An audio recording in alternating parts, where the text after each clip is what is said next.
Buenas noches a todas y a todos. Damos inicio a la sesión 70 de la Escuela Germán Rojas Niño en su quinto año. Hoy nos acompaña un politólogo, un profesor de universidad y un hombre que también fue militante como algunos de que están en esta reunión. Entonces le damos la bienvenida al compañero Álvaro Villarraga. Bienvenido, compañero. Mauricio, muy buenas noches y a todos quienes están asistiendo, muy buenas noches y un gusto estar con ustedes y gracias por la invitación.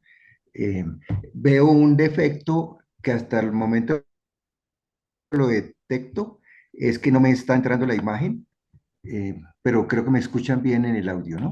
Nítido, nítido, No sé por qué Álvaro. razón no me está entrando la imagen. De pronto falta activar la compa. Sí, pero No, pero hagámosla así, compañero, no importa.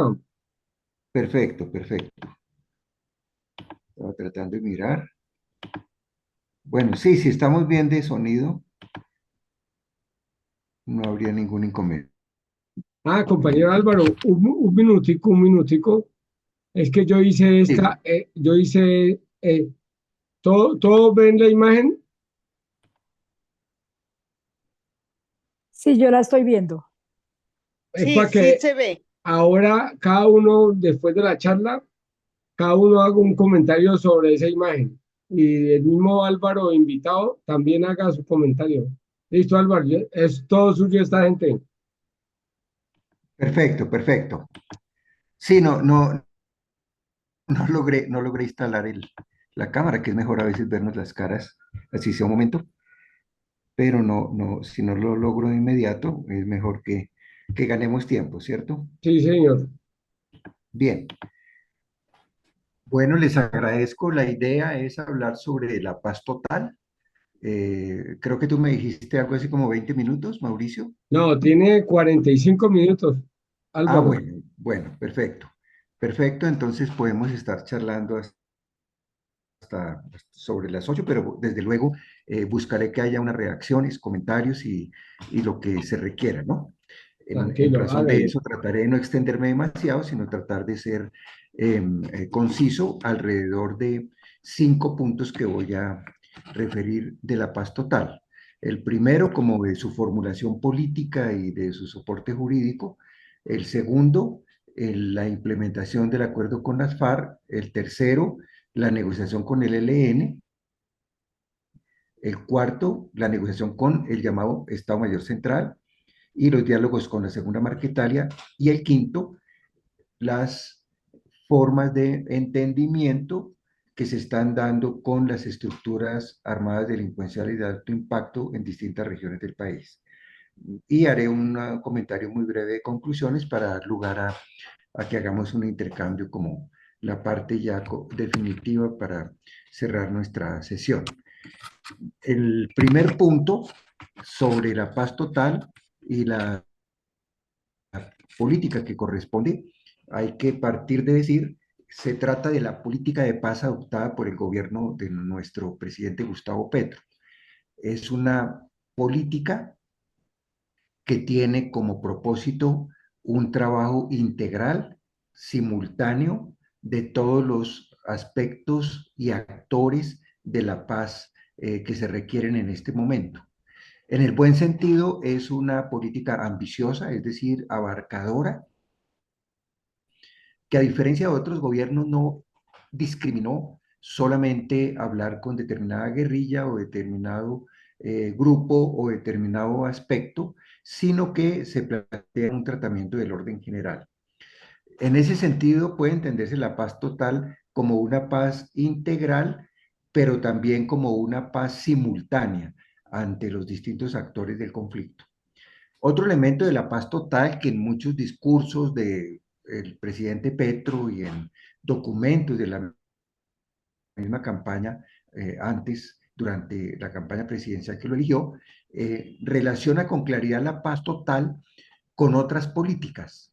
Es decir, no circunscribe la paz a el asunto de los acuerdos de paz con los grupos armados ilegales aún activos, sino que relaciona la política de paz con otras políticas, con la de seguridad, con la de derechos humanos, con la ambiental, con la política internacional, con mucha fuerza con la política social de inclusión y también relaciona la política de paz, desde luego, con elementos de la política de justicia.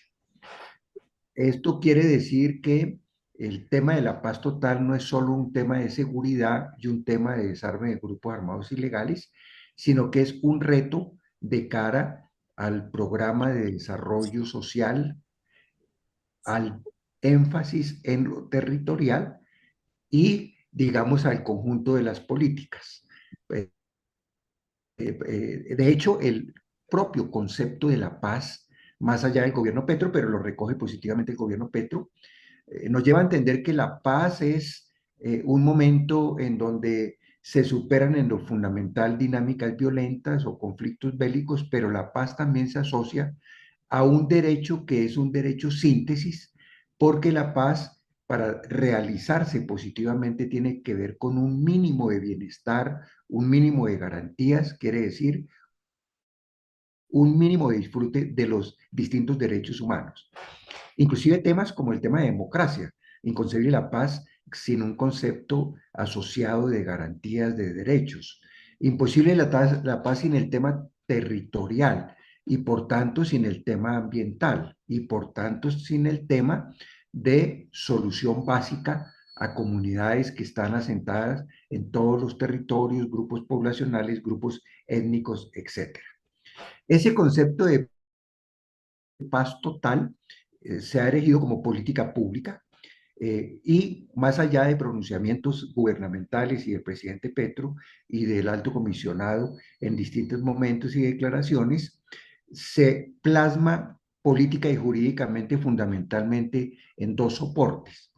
En la ley 2272, que es una actualización y complementación de la vieja ley 418 llamada de orden público, de tal manera que esta ley 2272 lleva a nuevos desarrollos la política de paz. La define como una política de paz de Estado, no solo paz gubernamental. Desarrolla elementos de esta política de paz en términos de la solución dialogada con las guerrillas de carácter político insurgente y a la vez políticas de paz mediante el diálogo sociojurídico con grupos que no son insurgencias políticas, rezagos del paramilitarismo, por lo regular ligados o imbricados con redes mafiosas de economías ilegales. Y desde luego en ello hay rezagos del paramilitarismo propiamente, pero también típicas redes, oficinas urbanas o grupos extendidos a través de las economías ilegales y las incidencias del orden territorial, incluso con determinadas alianzas legales e ilegales y hasta soportes con penetraciones o relaciones institucionales. Esta ley 2272 entonces define esas dos metodologías para la paz. El diálogo político con las insurgencias para llegar a acuerdos de paz propiamente y el diálogo sociojurídico para contribuirle a la paz a través de el sometimiento a la legalidad y el sometimiento a la justicia. De otra parte, esta ley de víctimas también define un énfasis en los territorios, el nombramiento de comisionados de paz territoriales, la definición también en razón de estrategias de implementación del tema de la paz en coordinación con otras instituciones del Estado, entrega también un énfasis especial a los ministerios de defensa, al Alto Comisionado para la Paz y a la DNI de Inteligencia Nacional para, como instancias de alto nivel, darle soporte a la interpretación y seguimiento de todos los distintos actores del conflicto en beneficio del tratamiento de la paz total.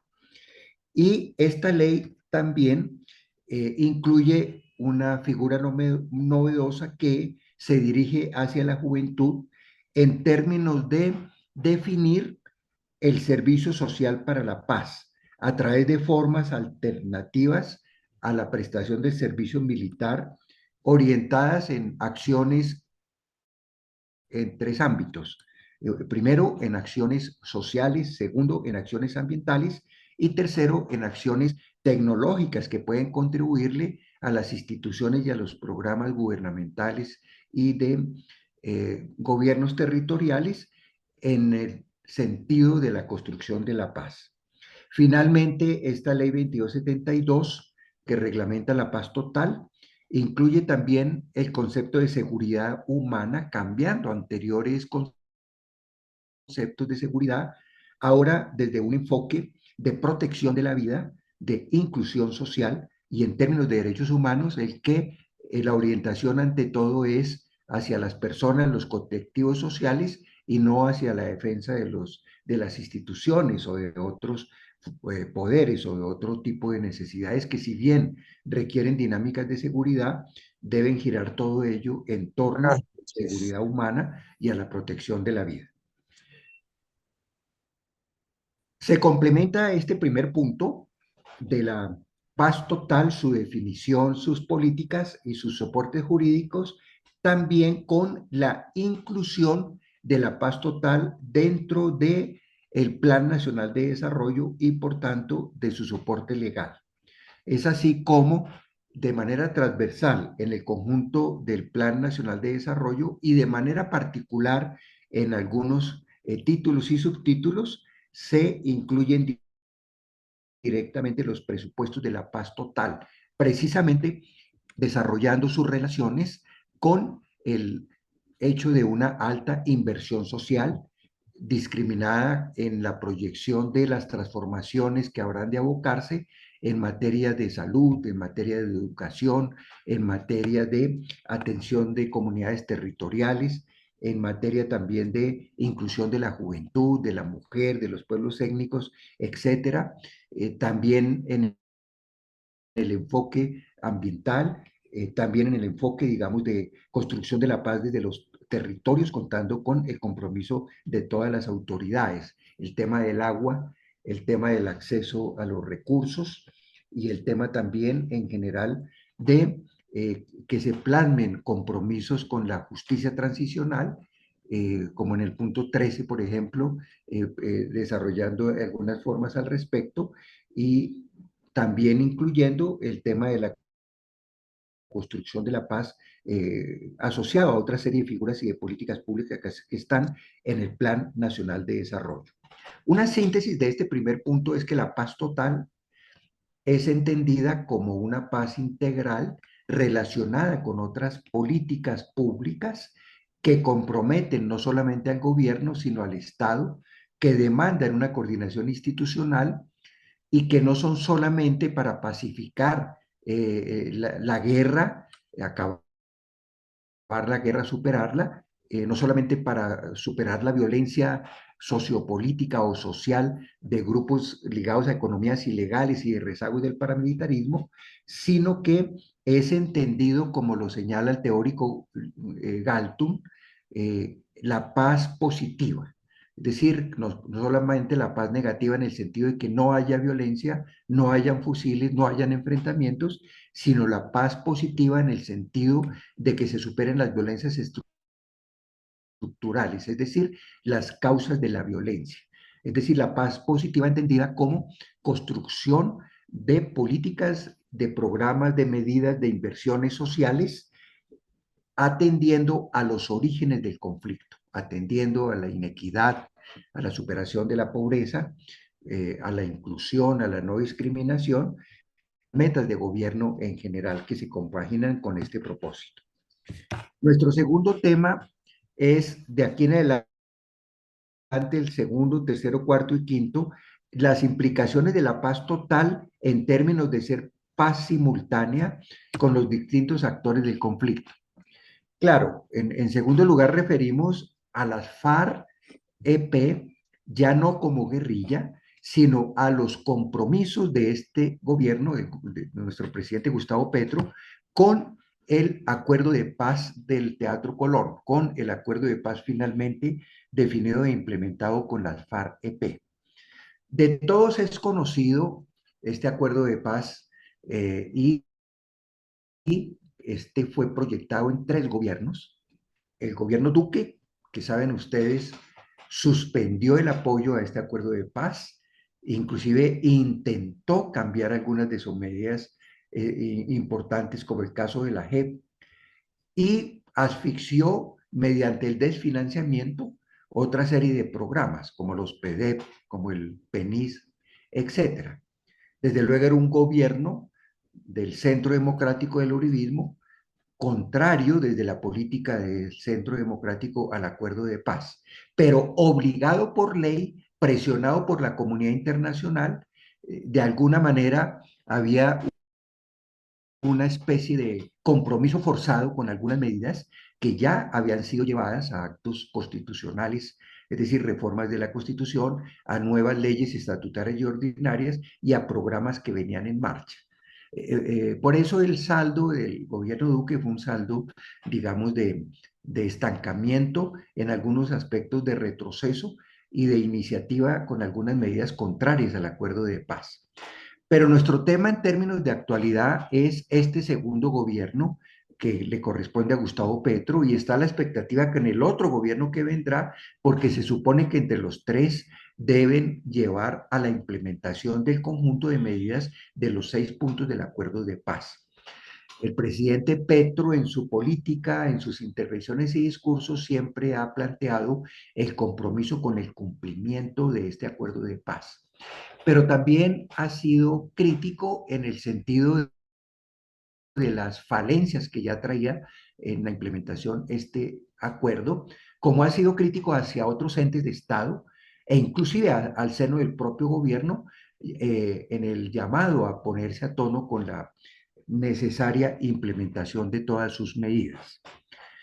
Grosso modo, la implementación del acuerdo de paz con las FARC en sus 6 aspectos, y teniendo en cuenta el seguimiento que le hace las Naciones Unidas con una comisión política de acompañamiento y a la vez de verificación desde el propio Consejo de Seguridad de Naciones Unidas, a través de un equipo permanente que es liderado por el señor Ruiz Massieu, Carlos Ruiz Massieu. Vamos a encontrar cómo Naciones Unidas reconoce que el actual gobierno de Gustavo Petro tiene un compromiso más claro y un propósito más integral y general con el acuerdo de paz.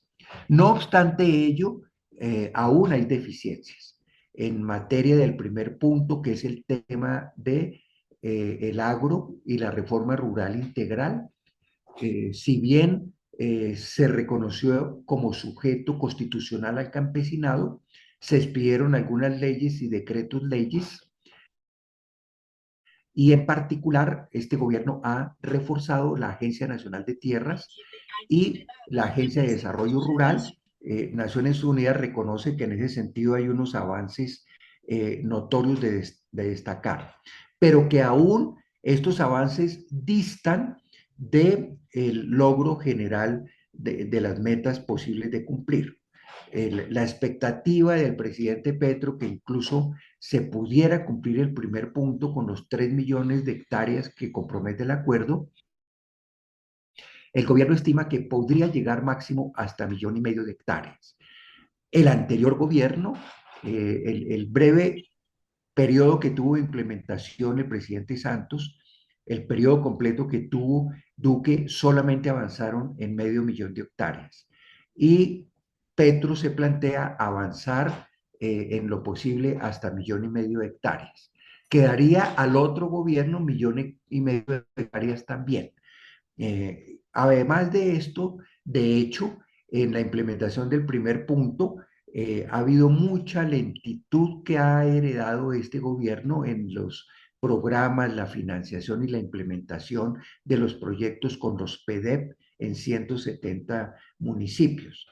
La formalización y el catastro en los municipios y la legalización de las tierras y los soportes al campesinado de los títulos de propiedad tienen un altísimo rezago y un desarrollo significativo solo en este gobierno. En síntesis, en el tema rural, este gobierno podrá avanzar de manera significativa, pero es una meta que ya es imposible de cumplir y tampoco, digamos, corresponde exclusivamente a la responsabilidad de este gobierno, y se espera que el siguiente gobierno tenga una política de paz y un compromiso coherente para llevarla al propósito general que corresponde. El segundo punto relativo a garantías tiene una deuda atrasada en su implementación desde gobiernos anteriores. Para este caso, lo que le correspondió en el último año de gobierno a Santos y los 4 años de Duque, por cuanto no se ha implementado la reforma política y electoral contenida en el acuerdo. Este es un punto aún pendiente del acuerdo. Sí existen formalmente algunos avances en decretos leyes en términos del segundo punto con relación a garantías, pero no han llegado al nivel que exige el acuerdo de tener una ley estatutaria de garantías para la movilización y la protesta social. Desde antes de este gobierno sí hubo un avance positivo desde el gobierno Santos en lo que tuvo que ver con el estatuto de oposición que se viene implementando de manera positiva. Ahora, en este segundo punto de garantías, también es importante destacar que el partido de las FARC, hoy llamado Comunes, tiene los 6 senadores, tiene los 6 representantes a la Cámara, tiene su registro como partido, en ese sentido tiene el apoyo institucional y corresponde a este segundo punto mantenerle las garantías. No obstante, y ahí estamos pasando al tercer punto del acuerdo, en materia de garantías otorgadas específicamente en el punto 3 para la dejación de las armas y el paso a la política, se encuentra un punto muy dramático que es el asesinato de excombatientes. A hoy, más de 416 los últimos registros, y ha sido bajo todos los gobiernos, inicialmente desde Santos, todo el periodo Duque y durante el propio periodo del presidente Gustavo Petro, no se logran las suficientes garantías para que no haya asesinato de excombatientes.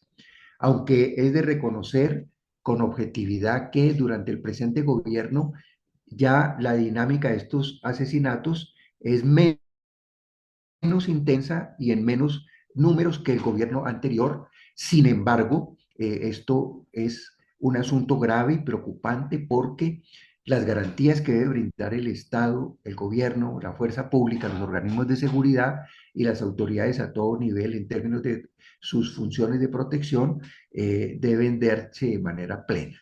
En ese sentido, la situación con el asesinato de excombatientes ha llevado a una acción de queja y reclamo público de la JEP, que llevó a un fallo de la Corte Constitucional en términos de estado de cosas inconstitucionales, en términos de la protección de los excombatientes. El reclamo de seguridad está allí. Insisto en que ha habido algunos avances en protección de este gobierno, pero aún no los suficientes y aún no hay situación de garantía de seguridad. Este tercer punto del acuerdo, el término de garantías, garantías de la construcción de la paz, también muestra que más allá de la situación de los excombatientes, está el tema de seguridad, el punto 3.4, el punto 3.5, que no han sido cumplidos a cabalidad. El desmantelamiento de los grupos armados ilegales, en lo que tiene que ver con las herencias del paramilitarismo y con otras redes. Si bien este gobierno hace esfuerzos precisamente con la paz total y con la política para desactivar estos grupos, que la retomaremos más adelante en el quinto punto de la exposición que estoy haciendo, aún Naciones Unidas pone de presente que no obstante esfuerzos de este gobierno, no se logra la desestructuración de las herencias del paramilitarismo y sigue en consecuencia el asesinato de líderes sociales en territorios y la falta de garantías para las comunidades, y sigue siendo grave la situación en derechos humanos y derecho internacional humanitario. altos volúmenes de desplazamiento, de confinamiento, como ya lo vimos, asesinato de líderes sociales, étnicos, de quienes tienen liderazgo ambiental, de quienes también hacen parte de juntas de acción comunal o realizan actividades de liderazgo social o político alternativo en las regiones. Este punto 3 también el acuerdo lo exige frente a la Fiscalía, a entes de Estado y al Ministerio Público. A la Fiscalía en particular le exige algo que no lo ha hecho en cumplimiento del acuerdo al nivel requerido, una acción de investigación, de sanción eficaz frente a integrantes de grupos armados ilegales que están produciendo acciones de violencia frente a la población civil. El cuarto punto de implementación del acuerdo de paz con las FARC, bien saben ustedes, es el punto de superación de las economías ilícitas. El gobierno Petro ha desplegado nacional e internacionalmente una apuesta por la reformulación de las políticas antidrogas. Petro ha tenido éxito en incursionar internacionalmente en una exigencia de reformulación de estas políticas al seno de Naciones Unidas, en las propias relaciones con Estados Unidos, poniendo de presente el fracaso de su política antidrogas frente a la Unión Europea y frente a los propios organismos de las Naciones Unidas. Y el debate interno ha llevado a reformular una política antidrogas que fue formulada desde en los meses finales del año pasado, con un poco de lentitud en la reformulación de esta política, pero digamos aportando una nueva apuesta en esta materia. Claro, este tema es complejo porque es un tema que necesariamente debe tener un correlato en el ámbito internacional, en las políticas internacionales, porque se trata de economías de incidencia transnacional, se trata de redes mafiosas transnacionales. En ese sentido también, obviamente esto va de lo transnacional a lo local. Sigue siendo alto el nivel de presencia de las economías ilegales y cómo siguen incidiendo con fuerza en dinámicas de violencia regionales, en las disputas que se han incrementado precisamente, paradójicamente, ante las expectativas de la paz total, se dan disputas de territorio y disputas de estas economías, algo así como reposicionándose de cara a las posibles negociaciones y a las posibles formas de sometimiento a la justicia y desmovilizaciones. Esa es la paradoja. Es decir, en positivo, la política de paz total ofrece soluciones a esos grupos, el gobierno entabla diálogos, con buena parte de ellos se logran ceses al fuego, no siempre con todos los resultados esperados y a veces con rupturas que se hacen necesarias por las violaciones de estos grupos y ataques a la población y en la coherencia del gobierno y del Estado de ofrecer las respuestas del caso. Por eso ese tercer punto es un tema complejo que siempre se advirtió, no se circunscribe a la política gubernamental, aunque obviamente hay desarrollos en esa materia, especialmente en el programa de sustitución, en el PENIS, que este gobierno lo ha fortalecido, lo ha retomado y ha llevado también a diálogos y a consensos con las comunidades cultivadoras de marihuana, de amapola y también con otras formas de economías ilegales de manera más parcial. El quinto punto que tiene que ver con el acuerdo de paz con las FARC y su implementación hace relación a las recomendaciones del informe de la Comisión de la Verdad que ha acogido el presente gobierno de manera positiva y ha contribuido a su divulgación, quizás no con todo el énfasis que se deseara, pero hay un avance positivo en esa materia, de brindarle garantías a la JEP como organismo de justicia transicional que hace su labor propia y hay altas expectativas porque su trabajo por 10 años empieza ya a tener avances significativos en este momento, en términos ya de 7 años cumplidos, y estaríamos avanzando hacia el octavo año de cumplimiento, y ya la JEP anuncia que saldrán las primeras sentencias de justicia en términos de lo que se ha llamado justicia especial para la paz y sanciones propias, que estarían cobijando a miembros de las FARC y estarían cobijando también a miembros de las fuerzas públicas. Es decir, el hecho de que estén como comparecientes numerosos miembros de las FARC, más de 3.000 de ellos, y un número algo menor pero importante de miembros de la fuerza pública, muestra el que hay un trabajo intenso judicial, pero de justicia especial alternativa de parte de la JEP, y esto hace parte del cumplimiento del quinto punto. Desde luego hay algunos debates, tanto con quienes siempre se han opuesto al acuerdo de paz y se oponen a las figuras de la justicia transicional, en medio de la impunidad que siempre predominó en el Estado, como hay algunos debates ya incluso particulares, los propios firmantes de las FARC sienten un poco que la mano se les impone más a ellos y menos a la fuerza pública.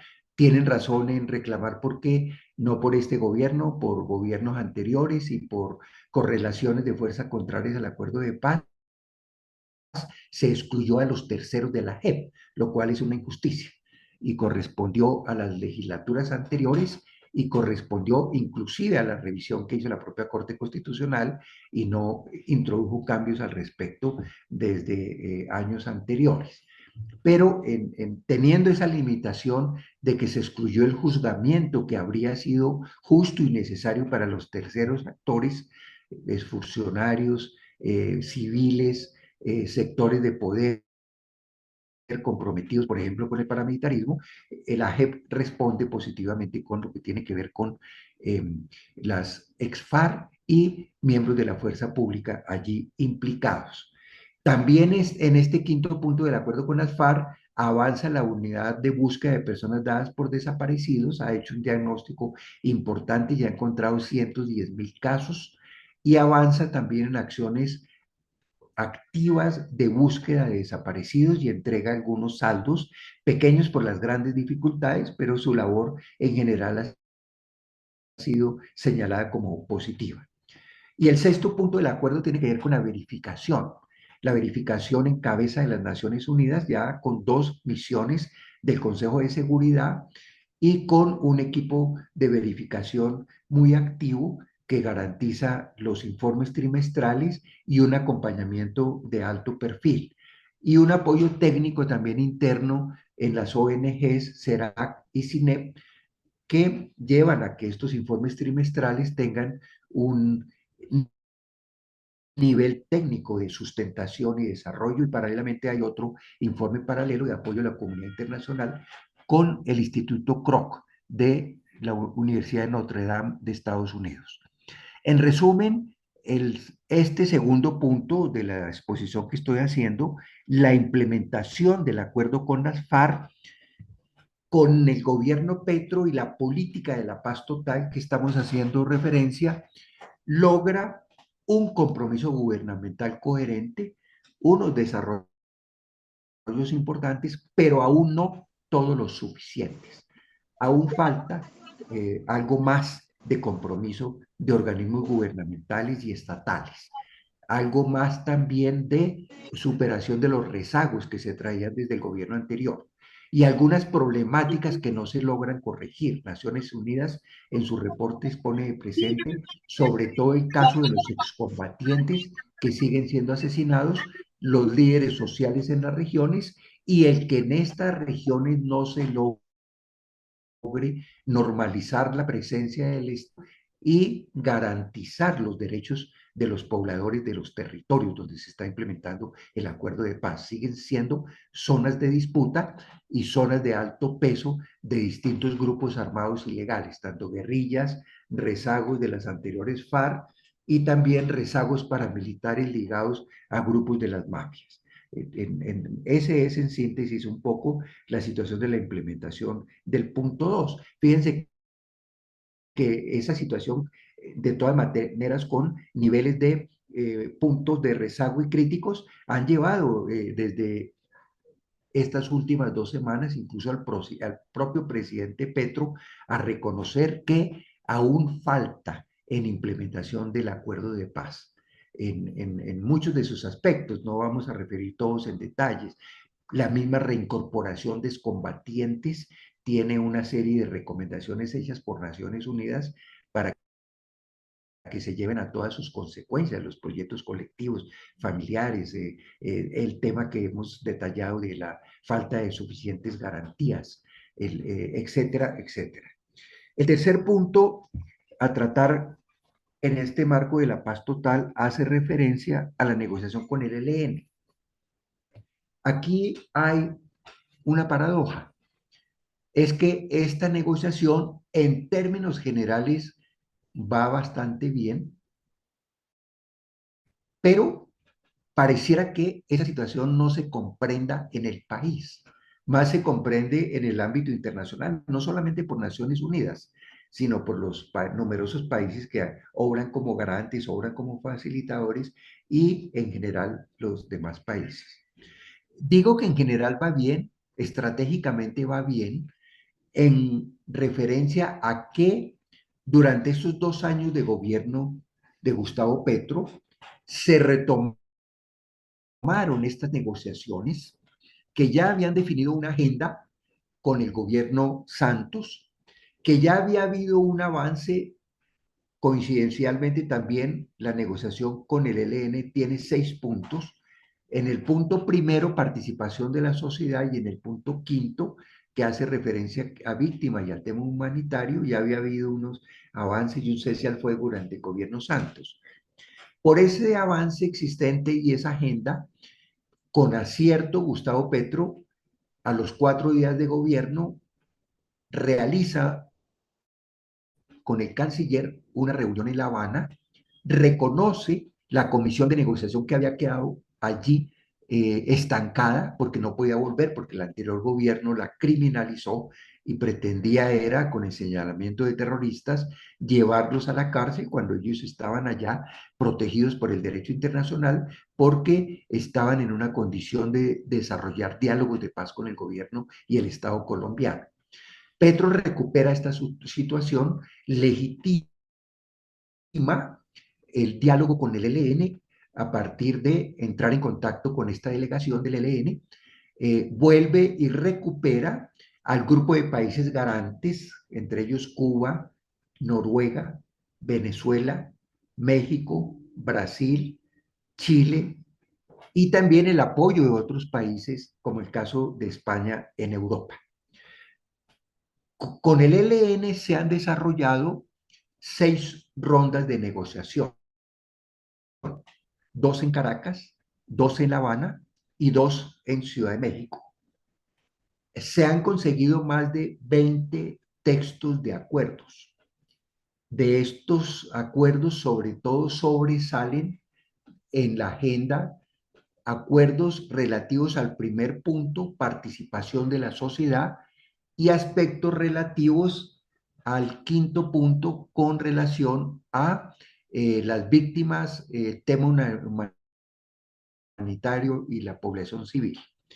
En razón del tiempo, pues obviamente no haríamos referencias detalladas, sino en síntesis para decir, en lo que tiene que ver con participación de la sociedad, se creó una metodología a partir de 81 sectores sociales representados, muy diversos, no solo del ámbito popular, obrero, campesino, indígena, afro, de sindicatos, de acciones comunales, de organizaciones por la juventud y de las universidades, colegios, etcétera, sino también de sectores medios y sectores empresariales, es decir, del conjunto de la sociedad.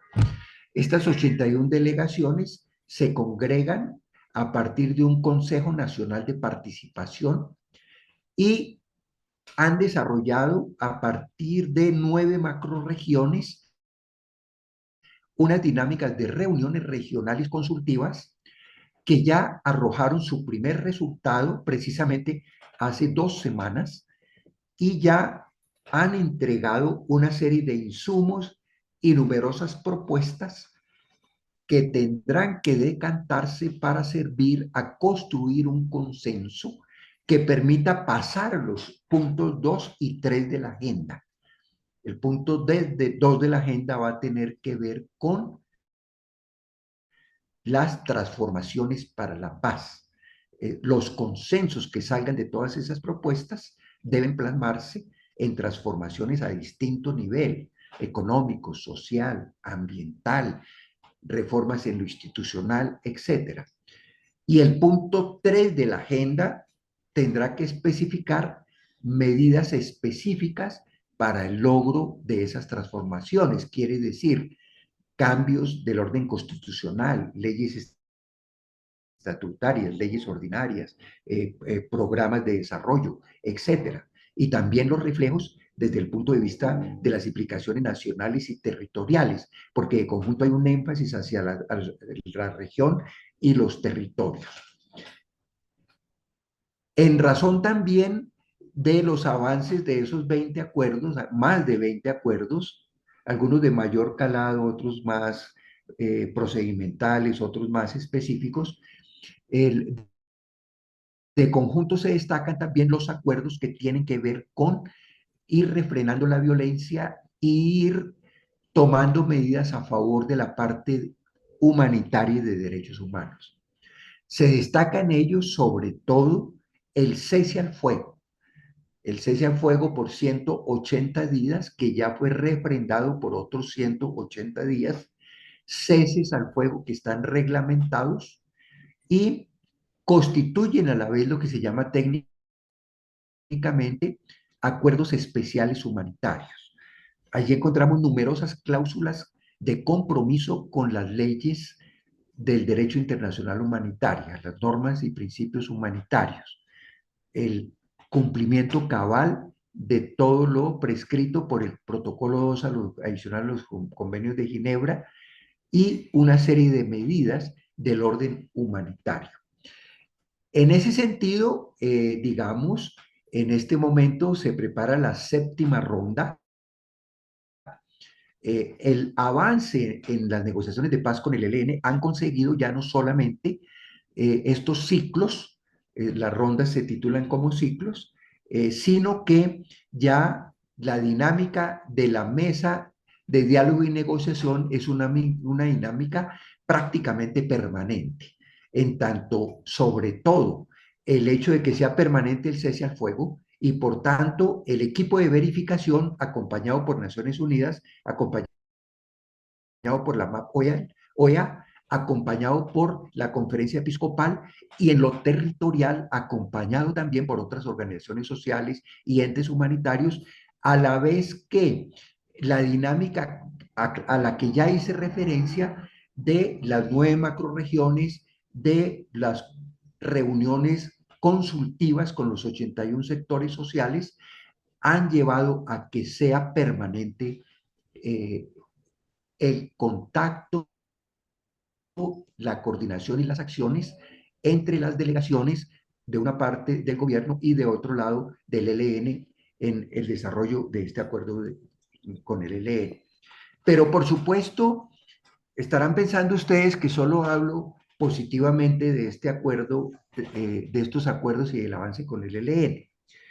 Y justamente no debe ser así, porque este avance en general, insisto, positivo, está enmarcado también dentro de muchas dificultades, dentro de 4 momentos en donde se han suspendido los diálogos de la mesa y en problemáticas que ha habido entre las partes en negociación.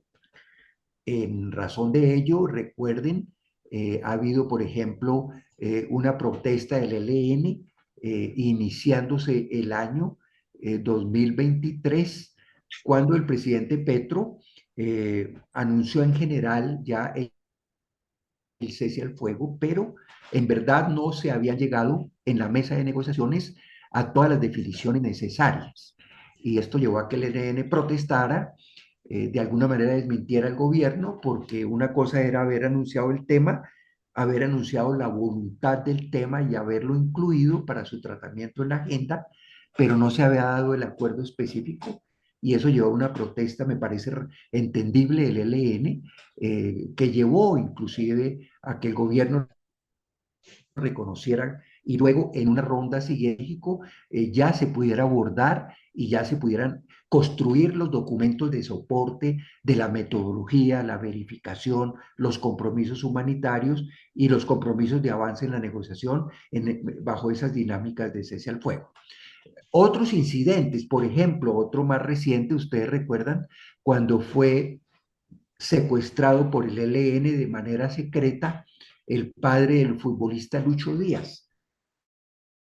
En rechazo a esa situación, el gobierno suspende en esos días la mesa de negociación y le exige al ELN la liberación de este señor Díaz y se acude a las formas de verificación y a los garantes para que se presione al ELN y se produzca ese tipo de liberación.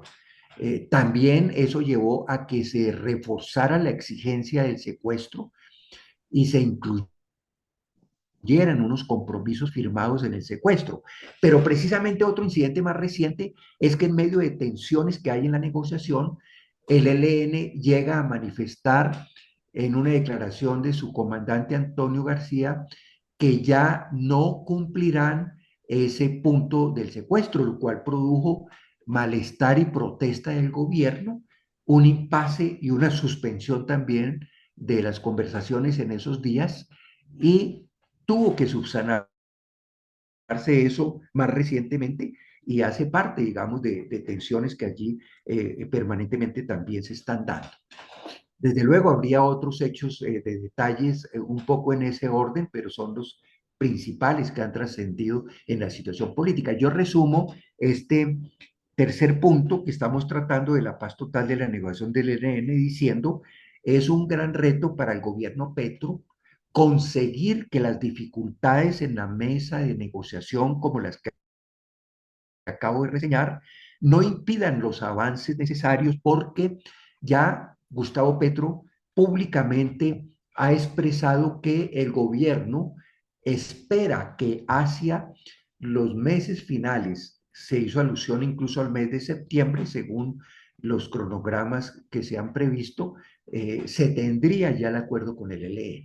Y en verdad es que estos incidentes, ciertas dificultades y ciertas lentitudes, a pesar de los avances que también referí, que son indudables también, tienen un gran desafío. Sería un vacío muy grande, por no decir casi que una derrota en política de paz, que la paz total de este gobierno no consiguiera el acuerdo de paz faltante con las guerrillas, que es el del ELN. Ya se hizo la paz con el M-19 y el EPL, el PRT, el Quintiname en la constituyente. Ya un sector del ELN se vino como CRI y se hizo la paz. Y ya se hizo la paz con la FARC-EP. Queda como paz histórica la única guerrilla histórica en armas que es el ELN y a la vez sería un gran éxito que la lograra consolidar este gobierno, pero un gran desafío porque la última palabra se estará resolviendo en los escenarios de avance efectivo de esta negociación que podría hacerlo, pero esta es, digamos, una hipótesis a conseguir en los compromisos reales. El cuarto punto hace referencia a los diálogos y negociaciones de estructuras guerrilleras no históricas, sino eventuales, que son los rezagos y los rearmes que se produjeron después del acuerdo histórico con las FARC-EP de 2016.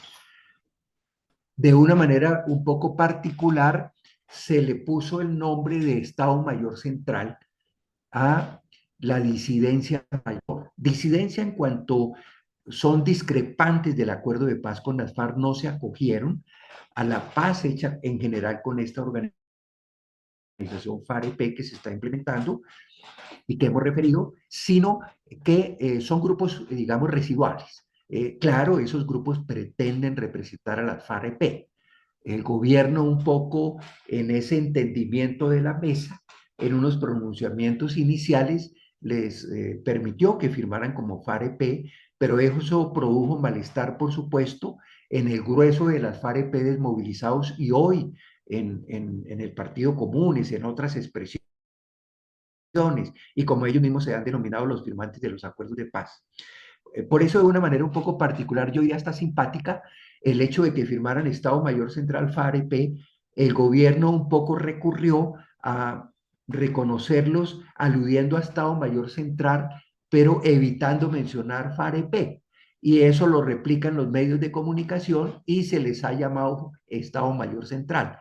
No a gusto de ellos que quisieran llamarse FAREP, pero es una forma práctica como se resolvió el asunto y se ha generalizado un poco el uso de esta fracción disidente mayor, en tanto que hay un sector de ellos pequeño, del Frente 1, parte del Frente 7 y parte del Frente 44, que los comandaba inicialmente Gentil Duarte, que tienen en la actualidad 27 estructuras.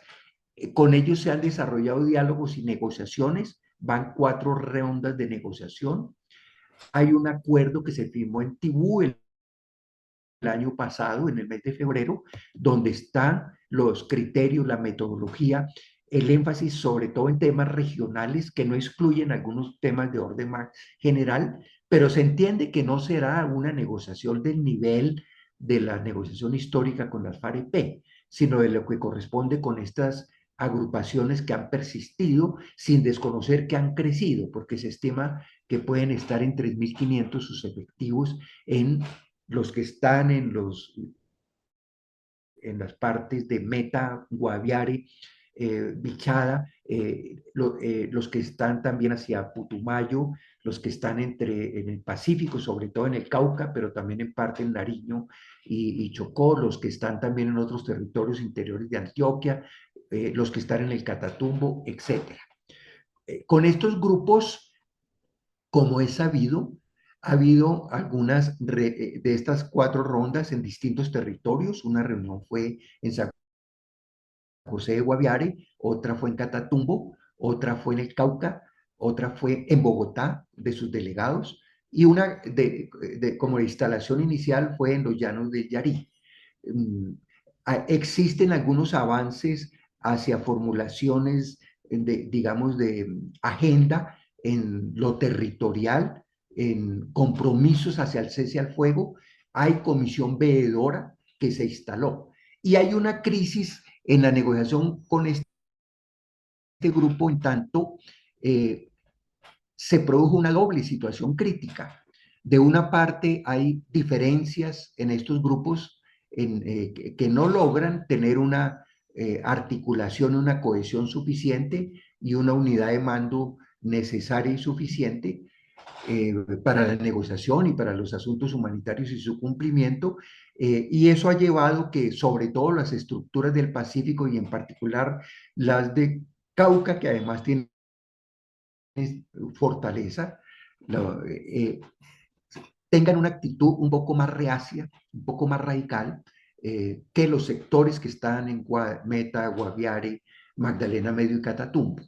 Pero a estas discrepancias entre ellos se suma el que ustedes deben conocer el hecho que se hizo tan público por ataques a la población civil, pero especialmente por un ataque a indígenas que llevó al asesinato de una mayora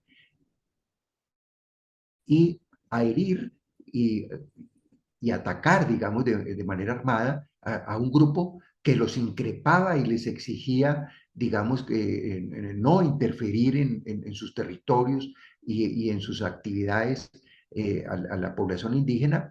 Esa situación llevó al gobierno nacional a romper los diálogos con las estructuras de estos departamentos de Cauca, Nariño y Valle, y esto aunado a las diferencias que ya existen entre ellos y estén roto el cese al fuego con estas estructuras y se mantiene con las demás estructuras, ha llevado a que este proceso esté pasando por un momento crítico.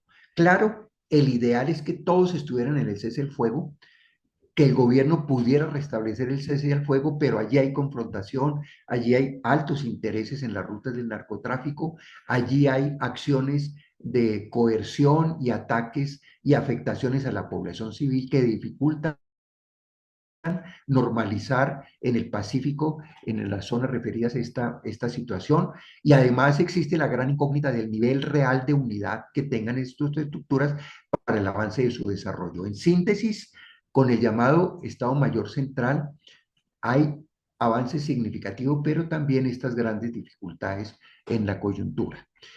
Es mucho menor el avance con la agrupación llamada Segunda Marquetalia, es menor. Se calcula que tiene entre 14, máximo 18 estructuras, bastante menor que la anterior. Allí la presencia de Iván Márquez y algunos de los dirigentes ha sido más desde su permanencia en Venezuela, pero también tienen algunas expresiones en distintos territorios que en buena parte coinciden con las presencias del Estado Mayor, disputan y chocan entre ellos, en algunas partes con fuerza, en Cauca, en Nariño, en Arauca, han llegado a tener fuertes enfrentamientos entre ellos.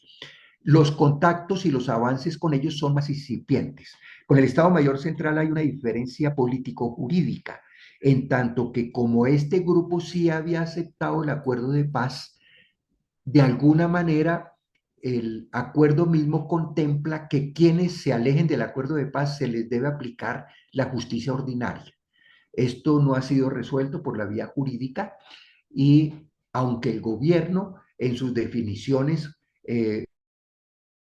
busca y trata de darle un tratamiento de negociación política desde el punto de vista jurídico, hay una situación aún no resuelta que está buscando dársele un tratamiento, pero también un poco las deficiencias de este grupo, su menor presencia en los territorios, su presencia más difícil, un poco ambigua, de sus dirigencias más presentes a veces en Venezuela que en Colombia, el mismo hecho del atentado contra Iván Márquez y su recuperación médica como principal vocero, a pesar de que existen otros dos voceros, ha llevado a que sea un proceso un poco más lento, pero que está escrito en la paz total con ese mismo propósito frente a los rezagos o rearmes, en este caso más rearme, el anterior era más permanencia o rezago, este es más rearme, de las llamadas disidencias de las FARC. Y finalmente, el último, el punto quinto, es el de las estructuras armadas delincuenciales de alto impacto, los ex paramilitares y mafiosos llamados generalmente Clan del Golfo, que ellos mismos se llaman AGC, Autodefensas Gaitanistas de Colombia. Recientemente, hace menos de un mes, anunciaron que cambiarían de nombre y que ahora deben llamarse Ejército Gaitanista de Colombia, EGC. Por razonables quejas de la familia Gaitán, de que resulta muy pérfido, un exabrupto llamarlos gaitanistas, cuando Gaitán fue un líder progresista y ellos son una estructura heredera del paramilitarismo y la mafia, a veces se busca tratar de hablar más de clan del Golfo y no tanto legitimarlos de una manera, digamos, tan arbitraria con un legado progresista del líder Jorge Eliezer Gaitán, ¿no? En este grupo hubo cierto avance. Recuerden que para este grupo la ley que referí, 2272, habla de acogimiento a la ley, acogimiento a la justicia y diálogos y negociaciones sociopolíticas. Por eso los contactos y las negociaciones a veces se dan más con los equipos de asesoría jurídica de ellos. Es de destacar en positivo que entendimiento con estos grupos han tenido como escenario también las cárceles, donde hay miembros y dirigentes, jefes de todos estos grupos en distintas partes del país. Y estas mesas en las cárceles, mesas de diálogo, sirven al propósito del diálogo sociopolítico. El gobierno aún tiene, digamos, el vacío de definir finalmente si hay un marco jurídico distinto que se intentó pero que no prosperó en legislaciones pasadas. El gobierno ha apuntado a dos posibilidades: o beneficios extraordinarios que ya existen en el Código Penal, pero la verdad ellos exigen y aspiran a mayores beneficios. Además hay figuras que se pueden incluir ahí, de reincorporación, otras que aunque están en el 2272, en lo penal van a tener vacíos, y en ese sentido también está una deuda, en tanto no tuvo resultados positivos, no se consiguieron mayorías. El gobierno aspira a que haya un marco legal pronto, a pesar de que también el sometimiento puede tener algunas figuras de la legislación penal existente que sean aprovechables. En estos grupos también son heterogéneos, son distintos. Las AGC es el mayor. Ustedes recuerdan que hubo un cese al fuego que se rompió por ataques de ellos a la población civil en el Bajo Cauca. Hay una aclimatación hacia recuperar el cese al fuego y avanzar en recuperar los diálogos. Con otros grupos locales hay diálogos en el Valle de Aburrá. Hay allí representantes del gobierno, gestores de paz que lo asumen, y sobre todo voces desde ellos, desde las cárceles, y acompañamientos jurídicos, como lo existen también en apoyo también de la Iglesia Católica y de otros actores en Buenaventura. Los hay en Quibdó, los hay también en la Sierra Nevada de Santa Marta. Con esto termino diciendo, la paz total da cuenta de un proceso muy complejo, pero avanza en positivo. Hay algunos vacíos, algunos retos y desafíos propios de este tipo de procesos a que he hecho referencia, pero yo me distancio de las posiciones tanto de los opositores a estos gobiernos, desde la derecha, centro o extrema derecha, como algunas voces desacertadas que pregonan el fracaso de la paz total o la crisis total de la paz total.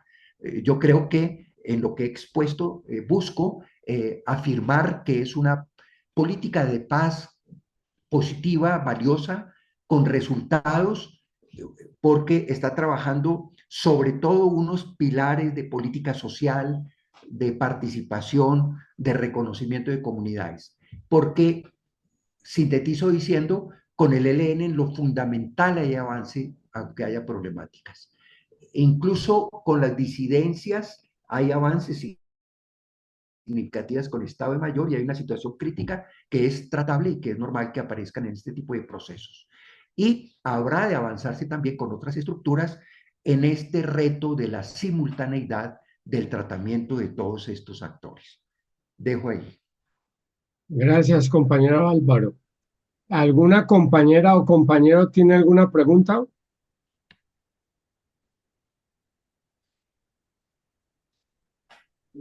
Sí, me gustaría preguntarle al compañero frente al tema de, digamos que del avance en ese momento que lleva el proceso con el ELN, frente al cumplimiento de la tarea con la paz total, ¿qué relación, o sea, digamos, qué puntaje, qué evaluación le damos hasta este momento? Con pues, con el más interesado que estamos, que es con los helenos, ¿no? ¿Cómo ve usted? ¿Cómo evalúa ese De proceso? acuerdo. Mauricio, de acuerdo, compañera. Si te parece, Mauricio, recojamos varias preguntas y opiniones, y para no Bueno, estar yo, sino hacer solo un comentario, y voy tomando nota para listo, dar respuestas, compañero. pero ¿Qué otro compañero o compañero? Compañero Mauricio, Marilu, usted y yo.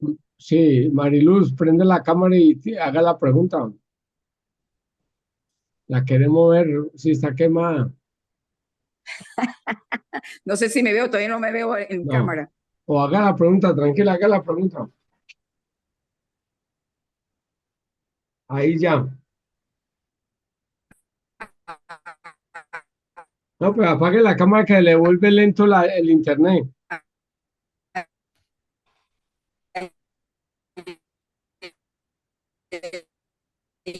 No, apague la cámara.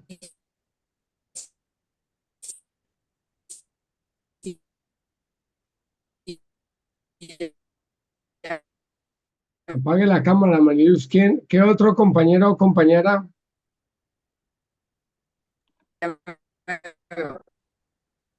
No se le Lilian. escucha nada. Buenas noches. No, Mariluz, apague la cámara.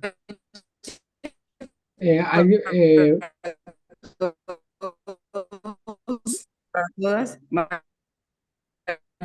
Marilu, se le entrecortado. ¿Qué otro compañero va a hacer alguna pregunta? Hola, buenas noches. Soy Liliana desde el Cauca. Quisiera saber, o sea, creo que es como un complemento para redondear eh, las otras preguntas y es con relación a de pronto al balance general entre los diferentes grupos armados que en este momento todavía se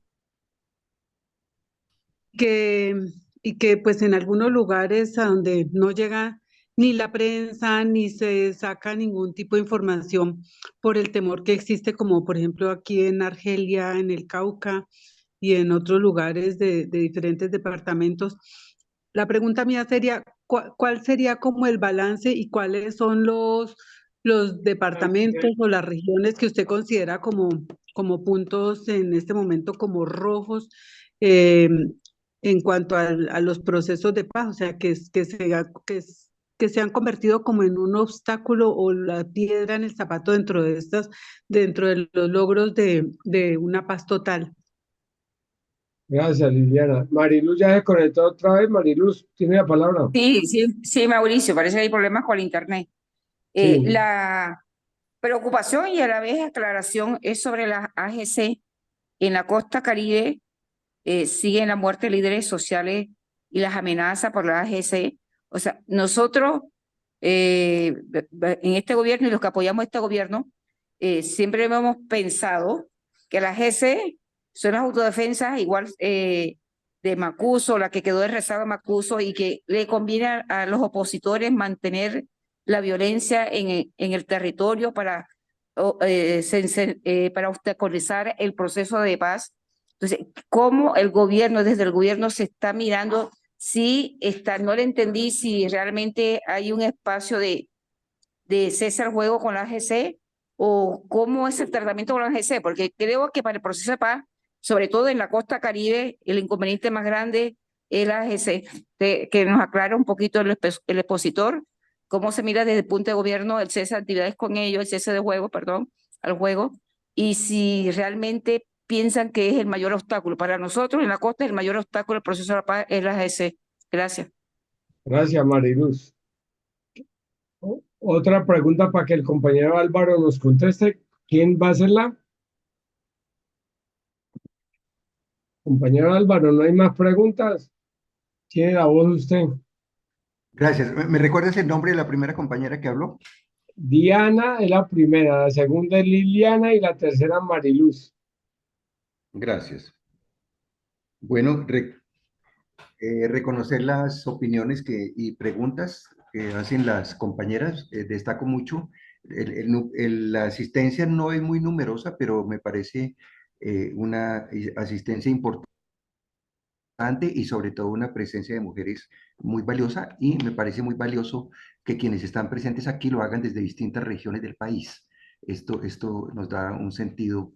Además, la escuela ha tenido, y ustedes muy amables en invitarme, asiento también en Cali, pero estamos muy conectados con Bogotá y yo estoy en Bogotá, entonces también es muy grato en eso que nuestra conversación fluya desde distintos territorios y dinámicas, ¿no? Muy puntualmente, en razón de la pregunta de Viviana, yo creo que el acuerdo de paz con el ELN va menos de la mitad de camino, pero lleva un trecho importante. De los 6 puntos de la agenda, 5 son de negociación y ya los expliqué en detalle, el uno de participación y que va luego a nutrir el 2 y el 3, y el 5 que tiene que ver con víctimas humanitarios, cese al fuego, tienen buenos desarrollos, tienen muy buenos soportes. Pero hasta que no se avance de fondo con las propuestas concertadas para transformaciones para la paz, no podremos decir que ya hay un avance mayoritario y un porcentaje mayoritario.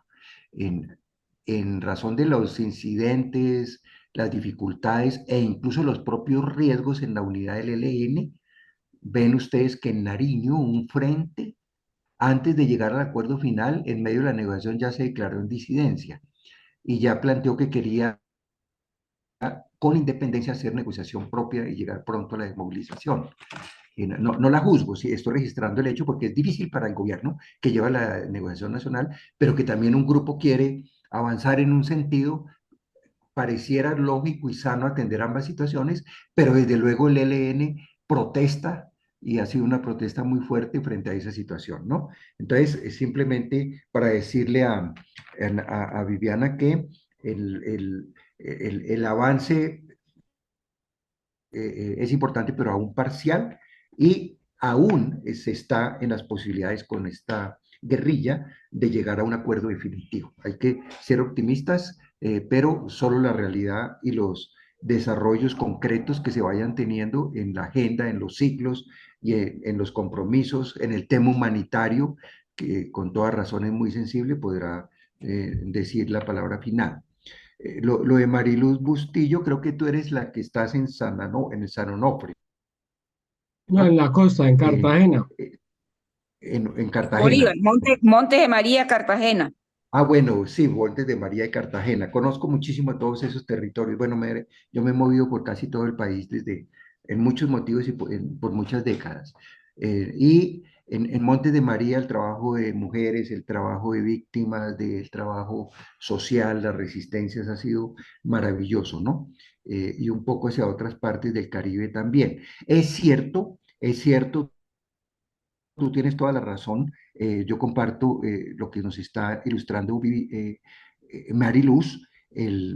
Las AGC tienen un nivel de cooptación altísimo, altísimo en el Caribe, en los 7 departamentos del Caribe, incluyendo inclusive cierta incidencia hacia San Andrés. Principalmente en el Caribe está su fortaleza, pero es que recuerden que después de muchas disputas y guerras entre ellos, después de las AUC, se volvió grupo hegemónico a nivel nacional las AGC. Las AGC incluso en zonas del Caribe, propio Bolívar, Sucre, Córdoba, tiene muchas cooptaciones sociales, de organizaciones incluso sociales. Mueve capitales ilegales, mueve capitales legales, mueve alianzas y tiene fortines muy fuertes, tiene rutas. eh, en la zona de Urabá mantiene un viejo poder concentrado allí del narcotráfico, como también hacia el Golfo de Morrosquillo y como también hacia la Sierra Nevada. Hay otros grupos allí, los que se llaman conquistadores de la sierra, pero de alguna manera este es el grupo hegemónico. En este momento no hay cese al fuego vigente, se rompió y se está tratando de rescatar ese cese al fuego. En este momento este grupo pretende tener un reconocimiento político, pero el gobierno no le va a dar un estatus porque no corresponde a la realidad de organización con estatus, al igual que las guerrillas. Pero sí, en las negociaciones sociopolíticas me parece que el gobierno puede tener habilidad para llevar a unos diálogos a través de sus delegaciones en las cárceles, y si hay cese al fuego y si se avanza en unos acuerdos preliminares, puede tener reconocimiento de voceros, podría tener más adelante concentraciones y podría tener más adelante en la agenda algunas formas que hacen parte inclusive de procesos de reincorporación, procesos, por ejemplo, con justicia transicional, que podrían ser atractivos para este tipo de grupos. Pero al momento es muy difícil esa situación, como bien lo destaca la compañera Mariluz. Desde el Cauca lo que nos dice Liliana, mira, el Cauca es la situación más grave de todo el país, de lejos. Lamentable por el Cauca, lamentable en estos municipios como el caso de Argelia, entre otros. La mayor confrontación en el Cauca puede tener muchas raíces, ¿no? Entre otras, porque recuerden ustedes que las FARC había tenido un repliegue y aunque tuvo cierta recuperación de iniciativa, ya no la tuvo tanto en el bloque sur, Meta, Guaviare, Caquetá, ni la tuvo tanto en el bloque oriental, ni en el bloque sur, Putumayo, etcétera, sino la tuvo más hacia el bloque suroccidental. Al final las FARC donde eran más fuertes allí. Así como eran más fuertes, dejaron disidencias más fuertes. Y además, el efecto balón del narcotráfico, desde toda esa estrategia del Plan Colombia y el Plan Patriota, se había desplazado el epicentro del narcotráfico de Caquetá, Meta, Putumayo, Guaviare, se había desplazado hacia el Andén Pacífico. Y eso también coge a Cauca, pero también parte del Valle y parte importante de Nariño. A esto se suma que en materia de derechos humanos ya veníamos con que los asesinatos de líderes se estaban dando en muchas regiones, pero las más graves eran Antioquia y Cauca. Pero comparativamente con el volumen de población, eso significaba que era mucho más intenso en el Cauca.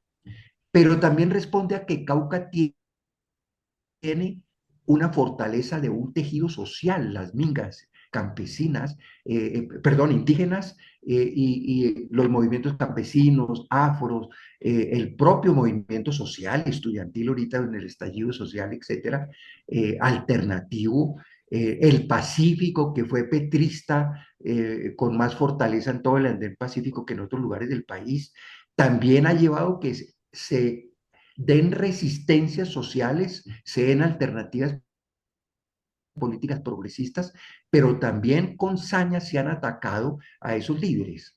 Las rutas de narcotráfico son ahora más fuertes en la última década por el Pacífico que por el Caribe y que por el Catatumbo. Esos son, entre otros factores, y la disputa allí en los territorios, porque es que allá mucha gente de la FARC pasó a aplicar el acuerdo de paz, pero también hubo fortaleza en disidencias en sus dos versiones.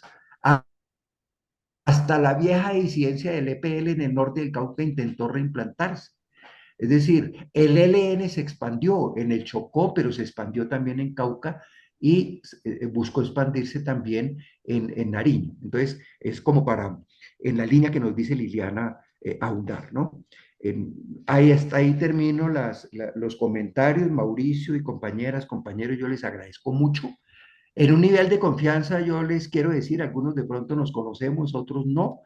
Yo fui de los voceros nacionales del EPL, con mucho orgullo, estuvimos en el proceso constituyente, hicimos causa común, EPL y M19, nuestra tregua en el 84 fue conjunta, nuestra propuesta constituyente, originaria en el EPL, pero compartida con el M19, nos llevó a crear la Alianza Democrática M19. Yo participé directamente en el proceso constituyente, tuvimos la experiencia de la Alianza Democrática, todos nos movilizamos a nivel nacional con el pacto histórico para elegir este gobierno, para que creciera nuestra bancada, habla nuestra, todos los sectores progresistas, que tenemos causas comunes.